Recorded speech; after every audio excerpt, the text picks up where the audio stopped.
নমস্কার প্রিয় দর্শক, ক্যালকাটা ডায়ালগস থেকে মনোজ দাসের প্রীতি ও শুভেচ্ছা নেবেন।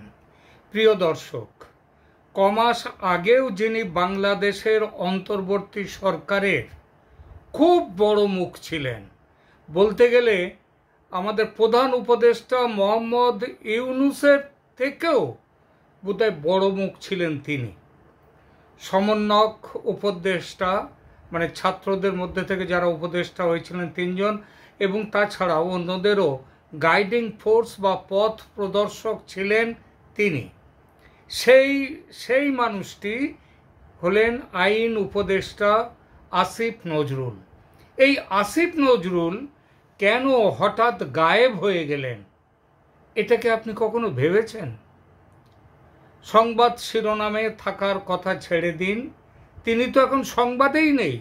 হঠাৎ কি এমন হয়ে গেল যে তিনি আড়ালে চলে গেলেন, বা আড়ালে চলে যেতে বাধ্য হলেন? চলে গেলেন না যেতে বাধ্য হলেন সেটা অন্য প্রশ্ন, সেটা তিনিই বলতে পারবেন।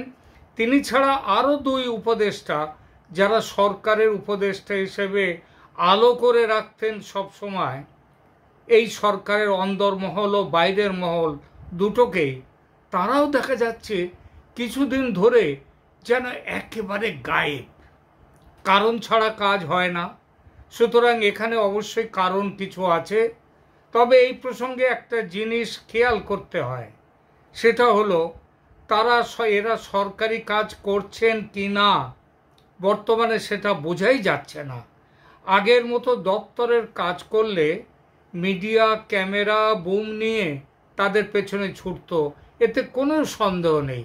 তাহলে কি এরা বর্তমানে কোনো কাজ করছেন না? কাজ না করলে তাদের দপ্তরগুলো চলছে কি করে? নাকি কাজ করছেন কিন্তু খবরে আসছেন না? কেন আসছেন না? তাদের সংবাদ কভার করার ব্যাপারে কি সরকার থেকে কোনো অলিখিত নিষেধাজ্ঞা জারি হয়েছে মিডিয়ার ওপরে? হয়ে থাকলে সেই নিষেধাজ্ঞা কেন জারি? 3 জন উপদেষ্টার ব্যাপারে বাজারে অন্য রকম খবর রটেছে। হয়তো এর বাইরেও অন্য 2-1 জন উপদেষ্টা আরও থাকতে পারেন। এখনো পর্যন্ত একজনের নাম করেছি আপনাদের সামনে, তিনি হচ্ছেন আসিফ নজরুল। তার কথা প্রথমে বলি। ইউনূস সরকারের আইন উপদেষ্টা হওয়ার পর আসিফ নজরুল একের পর এক বোমা ফাটিয়েছেন।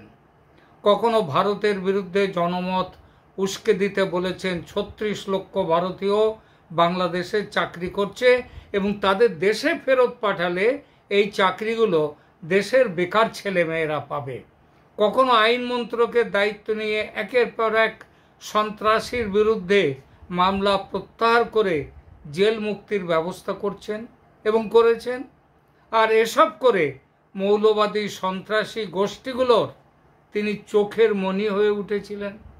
এছাড়া ইন্টারন্যাশনাল ক্রাইম ট্রাইব্যুনালের অধিকার সম্প্রসারিত করে সেই 71-এর যুদ্ধ অপরাধীদের বাইরে আবার শেখ হাসিনার এই সময়কে জুড়ে দিয়ে তিনি শেখ হাসিনা অন্যান্য আওয়ামী লীগ নেতাদের বিচারের ব্যবস্থা জোরদার করেছেন।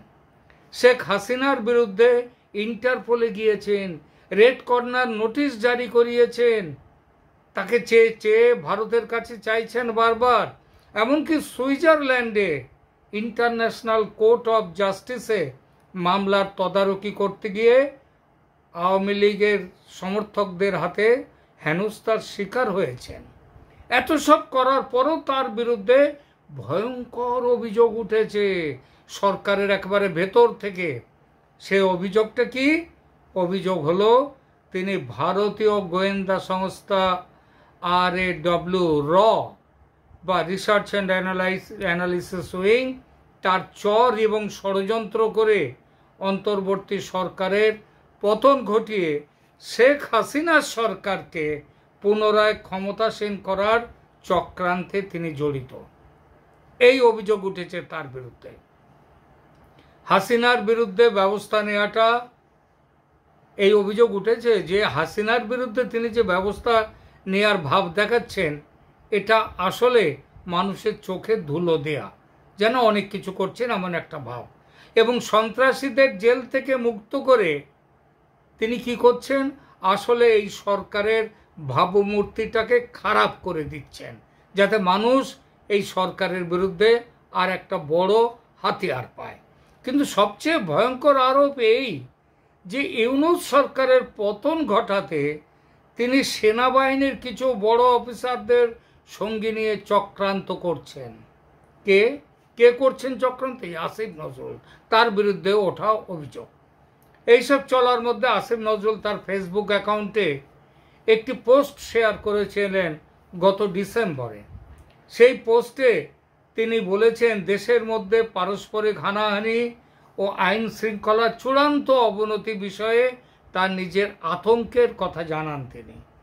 পোস্টে আসিফ নজরুল লিখেছিলেন, আওয়ামী আমলে লীগের সাথে অন্য যে কোনো দল বা পক্ষের মারামারি লাগলে সেখানে পুলিশ প্রশাসন নির্লজ্জভাবে লীগের পক্ষে থাকত, ফলে খুব দ্রুত অপরপক্ষ রণে ভঙ্গ দিত। কিন্তু বর্তমানে পুলিশ প্রশাসন বিভক্ত। খেয়াল করবেন কথাটা, বর্তমানে পুলিশ প্রশাসন বিভক্ত, কোনো রাজনৈতিক দলের একক দৌরাত্ম্য নেই, অর্থাৎ সব রাজনৈতিক দলই এখন দৌরাত্ম্য করছে এবং আপাতত সেটা করছে। আর ডেডিকেটেড মারমুখী কর্মী সংখ্যা সব দলেরই প্রায় সমপরিমাণ। সব মিলিয়ে ছাত্রদল আর ছাত্র শিবির, ছাত্রদল মানে বিএনপি, ছাত্র শিবির মানে জামাত, এই দুই যদি এই মুহূর্তে মুখোমুখি হয়, নিশ্চিতভাবে বলা যায় কোনো পক্ষই সহজে পেছাবে না। উভয়ই নিজের অস্তিত্বের লড়াই জ্ঞান করে মারামারি করবে। হয়তো ছাত্র রাজনীতির ইতিহাসে স্মরণকালের সর্বোচ্চ হতাহত ও লাশ দেখতে হবে এবার। কবে লিখছেন কথাটা? এই গত ডিসেম্বরে। অর্থাৎ জুলাই আগস্টের যে ছাত্র রাজনীতির কিংবা তার ইতিহাসের যে হতাহত হয়েছে তাকে ছাড়িয়ে যাবে এবার, মানে এখন সেগুলো ছাড়িয়ে যাওয়ার সময় শুরু হয়ে গেছে। তিনি লিখছেন, অত্যন্ত ফ্রাস্ট্রেটিং লাগে এসব দেখে। ভয় জিনিসটি আমি কখনো ফিল করিনি কোনো ব্যাপারে, জেদের কারণে নাকি আমার মাথার সমস্যা জানি না। যে কোনো হুমকিকে চ্যালেঞ্জ হিসেবে নিয়েছি সব সময়, কিন্তু নিজের ভাইদের যখন দেখি একে অন্যের রক্তের নেশায় মাতে, তখন সত্যিকারের ভয় লাগে, আতঙ্ক লাগে, সবচেয়ে বেশি হতাশ লাগে। এই কথার সঙ্গে সেনাপ্রধান ওয়াকারুজ্জামান এই কয়েকদিন মাত্র আগে যে কথাগুলো বলেছেন, পারস্পরিক হানাহানি নিয়ে যে উদ্বেগ জানিয়েছেন, তার সঙ্গে খুব মিল আছে না? আমার তো মনে হয় আছে, আপনাদেরও সেটাই মনে হবে। কিন্তু মনে রাখতে হবে, আসিফ নজরুল এইসব বলেছেন, সেনাপ্রধান এই কদিন আগে যে কথা বলেছেন তার থেকে বেশ কিছুদিন আগে, গত ডিসেম্বরে। বলা বাহুল্য এ কথা হজম হয়নি ছাত্রনেতা ও তাদের মুরব্বীদের এবং ইউনূস সাহেবের। ফলে নিয়মে তীব্র অসন্তোষ তৈরি হয়েছে সরকারের অভ্যন্তরে। সোশ্যাল মিডিয়ায় তীব্র ভাষায় সমালোচনা শুরু হয়েছে আসিফ নজরুলকে নিয়ে। একজন তার ফেসবুকে একটা লম্বা লেখা লিখেছেন আসিফ নজরুলের বিষয়ে। তিনি তার সেই লেখাটা পড়ছি, তাহলে বোঝা যাবে যে দেশের অভ্যন্তরে সেখানে এই যে ছাত্র নেতৃত্ব এবং যারা এই জুলাই আগস্টের নেতৃত্বে যারা ছিলেন তাদের মনোভাবটা। আসিফ নজরুলকে যতদিন পদত্যাগ করাতে না পারবে ততদিন 24 বিপ্লবে যারা রক্ত দিয়েছে, জীবন দিয়েছে, তাদের হত্যার সাথে পরোক্ষভাবে সরেজমিনে জড়িত ছিল, তাদের কোনো বিচার, যারা জড়িত ছিল তাদের কোনো বিচার এই বাংলার মাটিতে হবে না, লিখে রাখতে পারেন। 5 আগস্টে ডক্টর আসিফ এবং সেনা কর্মকর্তা সহ ভারতের রয়ের সাথে গোপন বৈঠক হয়। সেখানে কি আলাপ হয়েছিল তা শুনলে জনগণের মাথা ঘুরে যাবে।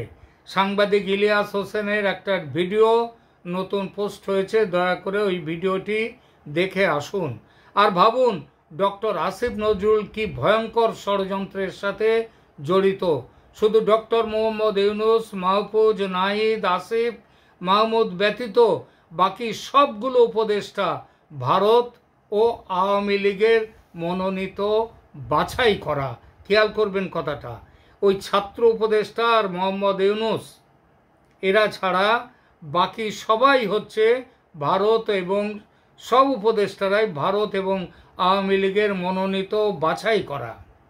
তারপরেও লিখছেন সেনাবাহিনী, বিডিআর, বিজেপি প্রধান থেকে উপদেষ্টা প্রধান থেকেও যাকে উপদেষ্টা পদে বসানোর অনুমতি দেবে একমাত্র তারাই উপদেষ্টা হবে। এটাই হচ্ছে 5ই আগস্টের পর থেকে এই সকল তথ্য পেতে ইলিয়াস হোসেনের ওই ভিডিও দেখে আসুন আর শেয়ার করুন। ইলিয়াস হোসেন কিংবা জামাত পিনাকিদের এইসব বক্তব্য ছাত্র জনতা তেমন একটা কান দেয়নি প্রথম দিকে, কিন্তু যত দিন গেছে অন্তর্বর্তী সরকারের ব্যর্থতা যত প্রকট হয়েছে ততই ব্যর্থতা অন্য কারো ঘাড়ে চালান করে দেওয়ার প্রয়োজন বেশি অনুভূত হয়েছে এবং ছাত্র নেতারা ক্রমশই এবং এই সরকারের প্রধান ক্রমশই নিজেদের পিঠ বাঁচানোর জন্য দূরত্ব তৈরি করেছে আসিফ নজরুলদের সঙ্গে। আর এই ব্যাপারে তাদের কাছে হাতিয়ার হয়ে এসেছে শেখ মুজিব সম্পর্কে এবং শেখ হাসিনা সম্পর্কে আসিফ নজরুলের যে পুরনো ভক্তি শ্রদ্ধা যেসব তিনি দেখিয়েছেন সেই সবগুলো, সেই ইতিহাসগুলো, এবং বর্তমানে তার সম্পর্কে ওঠা যে মারাত্মক অভিযোগ এটা আরও জল পেয়েছে, এটা আরও পুষ্ট হয়েছে তার এই পুরনো ইতিহাসগুলোর জন্য। এইসব অভিযোগ একেবারেই ভাষা কোনো অভিযোগ নয়, তার বিরুদ্ধে অভিযোগ এসেছে এমন গুরুত্বপূর্ণ মহল থেকে যে আসিফ নজরুলের দিকে সন্দেহের দৃষ্টি ক্রমশ গভীর হয়েছে। এতটাই গভীর সন্দেহ যে মাঠে নামতে হয়েছে বাসা বা বাংলাদেশ অ্যাডমিনিস্ট্রেটিভ সার্ভিস অ্যাসোসিয়েশন। আইন উপদেষ্টা ডক্টর আসিফ নজরুলকে বাঁচাতে মাঠে নেমে পড়েছে বাংলাদেশ অ্যাডমিনিস্ট্রেটিভ সার্ভিস অ্যাসোসিয়েশন। সংগঠনটির আহ্বায়ক ডক্টর মোহাম্মদ আনোয়ার উল্লাহ FCMA এবং মহাসচিব মোহাম্মদ মাহবুবুর রহমান তাদের স্বাক্ষরিত এক বিবৃতি জারি করে আসিফ নজরুলের বিরুদ্ধে এই অভিযোগের প্রতিবাদ জানিয়েছে। বিবৃতিতে বলা হয়েছে গত 5 আগস্টে, প্রসঙ্গত বলি এই বিবৃতিটি কিন্তু এটাও ডিসেম্বর মাসে, আর তারা উল্লেখ করছেন গত 5 আগস্ট ছাত্র জনতা রক্তের বিনিময়ে দ্বিতীয় স্বাধীনতা সংগ্রামের মাধ্যমে ফ্যাসিস্ট সরকারকে উৎখাত করে আমরা একটি পরিবর্তিত বাংলাদেশ পেয়েছি, যা বিনির্মাণে কাজ করে যাচ্ছে অন্তর্বর্তীকালীন সরকার। জুলাই 36 বিপ্লবী অভ্যুত্থান ও বিগত 15 বছরের ফ্যাসিস্ট সরকারের দুঃশাসনের বিরুদ্ধে আন্দোলনকারী ছাত্র জনতার সম্মুখ সারিতে জীবনের ঝুঁকি নিয়ে যুদ্ধ করা অন্যতম অগ্রসৈনিক ছিলেন ঢাকা বিশ্ববিদ্যালয়ের স্বনামধন্য শিক্ষক ডক্টর আসিফ নজরুল। তিনি ছাত্র জনতার অকুতোভয় প্রতিনিধি এবং বর্তমান অন্তর্বর্তী সরকারের উপদেষ্টা হিসেবে দিনরাত দেশ পুনর্গঠনের কাজে যাচ্ছেন। যখন যাচ্ছেন তখন একটি বিভ্রান্ত ও হঠকারী গোষ্ঠী অন্তর্বর্তী সরকারের এই বিপ্লবী উপদেষ্টাকে প্রশ্নবিদ্ধ করতে বিভিন্ন সোশ্যাল মিডিয়া সহ অন্যান্যভাবে অপতথ্য ছড়িয়ে জনমনে বিভ্রান্তি তৈরি করার অপপ্রয়াসে লিপ্ত হয়েছে, যা সত্যিই দুর্ভাগ্যজনক। বাংলাদেশ অ্যাডমিনিস্ট্রেটিভ সার্ভিস অ্যাসোসিয়েশন আরও জানায়, বিগত সরকারের আমলে যে গুটি কয়েক মানুষ স্বৈরাচারের দুঃশাসন ও নিপীড়নের বিরুদ্ধে জীবনের ঝুঁকি নিয়ে প্রতিবাদ করে গেছেন, অন্তর্বর্তীকালীন সরকারের উপদেষ্টা ডক্টর আসিফ নজরুল তাদের মধ্যে অন্যতম। বিগত 15 বছরের সরকারের সমালোচনা করার কারণে সন্ত্রাসী সংগঠন ছাত্রলীগ ক্লাসরুম এবং ক্লাসরুমের বাইরে তাকে ক্রমাগত অপদস্থ এবং মানসিক নির্যাতন করেছে। দৈহিক নয়, শারীরিক নয়, মানসিক নির্যাতন করেছে, যা আমরা জানি। প্রগতিশীল চিন্তা চেতনার অধিকারী, সত্যভাষী ও নীতিতে অবিচল থেকে তিনি নিপীড়িত এবং গণমানুষের পক্ষে নিরপেক্ষ থেকে সব সময় নৈতিক অবস্থান নিয়ে কথা বলে গেছেন। গত জুলাই 24-এর মাঝামাঝিতে যখন স্বৈরাচারী সরকারের ও প্ররোচনায় নির্বিচার গণহত্যা শুরু হয়েছে, তখন ঢাকা বিশ্ববিদ্যালয়ের অল্প কিছু শিক্ষক সর্বপ্রথম শিক্ষার্থীদের পক্ষে রাজপথে নেমে এসেছিলেন। তাদের মধ্যে অন্যতম ভূমিকা পালন করেন ডক্টর আসিফ নজরুল। স্বৈরাচারের আজ্ঞাবাহী পুলিশ যখন অন্যায়ভাবে ক্যাম্পাস থেকে ছাত্রদের আটক করে থানায় আটকে রেখেছিল, তখন তিনি সহ ঢাকা বিশ্ববিদ্যালয়ের বিবেকবান শিক্ষকরা ছাত্রছাত্রীদের থানা থেকে ছাড়িয়ে আনেন। পরে ৩রা আগস্ট পুরো দেশ অগ্নিগর্ভ, যখন রাজপথের প্রতিটি পদক্ষেপ মৃত্যুর সঙ্গে সন্ধির অপেক্ষায় ছিল, তখন আমাদের বিপ্লবী ছাত্র জনতার সঙ্গে যে রাজপথে সামনের সারিতে নেতৃত্ব দিয়েছেন ডক্টর আসিফ নজরুল, সেটিও আমাদের অজানা নয়।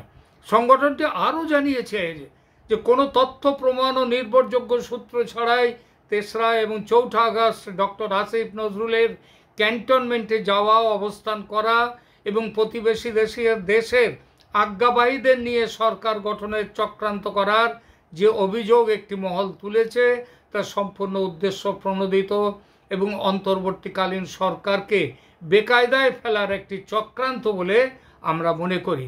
উপদেষ্টা ডক্টর আসিফ নজরুলকে ৭ নভেম্বর জেনেভায় বিমানবন্দরে স্বৈরাচারের সমর্থক কিছু দুষ্কৃতিকারী হেনস্থা করা এবং পরবর্তীতে ধারাবাহিকভাবে তার নামে ভিত্তিহীন তথ্য ছড়ানো এই চক্রান্তেরই অংশ বলে প্রতীয়মান হয়।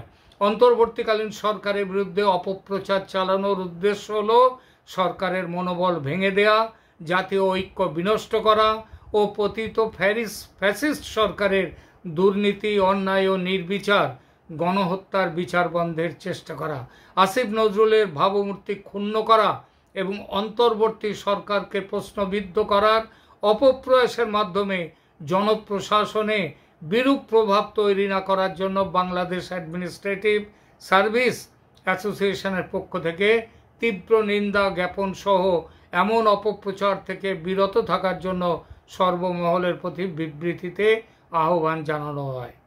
বোঝা গেল যে কিভাবে তাহলে আসিফ নজরুলের বিরুদ্ধে কি ভয়ঙ্কর রকমের ওখানে একটা অভিযোগ ইতিমধ্যে উঠে গেছে, এবং যার জন্য বাংলাদেশের এই সার্ভিস অ্যাসোসিয়েশন, এই অ্যাডমিনিস্ট্রেটিভ সার্ভিস অ্যাসোসিয়েশন তাদেরকে মাঠে নেমে এতটা বড় একটা বিবৃতি জারি করে তার প্রতিবাদ করতে হচ্ছে। সুতরাং এইটাই যে কারণ এই আসিফ নজরুলের হঠাৎ অজ্ঞাতবাসে চলে যাওয়া, সেটা বোঝা গেল যে কেন তিনি চলে গেছেন। কিন্তু একটা জিজ্ঞাসা থেকেই যায়, সেটা হলো আসিফ নজরুল কি সত্যিই ভারতের গুপ্তচর, রয়ের গুপ্তচর, আওয়ামী লীগের হয়ে কাজ করেন? এর উত্তর আমার জানা নেই, কিন্তু এটা বলতে পারি যদি তিনি সেটা হন তাহলে সেটা হওয়াটা কিন্তু অসম্ভব নয়। বাংলাদেশে রয়ের এজেন্ট বা চর নেই, এটা কেউ হাতে গীতা বা কোরআন নিয়ে শপথ করে বললেও আমি বিশ্বাস করব না। গুপ্তচরদের অত্যাশ্চর্য অবিশ্বাস্য কাহিনী এত শুনেছি ও পড়েছি যে এটা হওয়া একেবারেই অসম্ভব নয়, বরং খুবই সম্ভব। কিন্তু যেটা অদ্ভুত লাগছে সেটা হলো আসিফ নজরুল সম্পর্কে এত গুরুতর অভিযোগ ওঠার পরেও কেন তাকে উপদেষ্টা পরিষদ থেকে তাড়ানো হচ্ছে না বা তাড়ানো যাচ্ছে না। কেন? আমার দৃঢ় বিশ্বাস তাড়ানো এজন্যই যাচ্ছে না কারণ তাহলে ঠক বাঁচতে গা উজাড় হয়ে যাবে।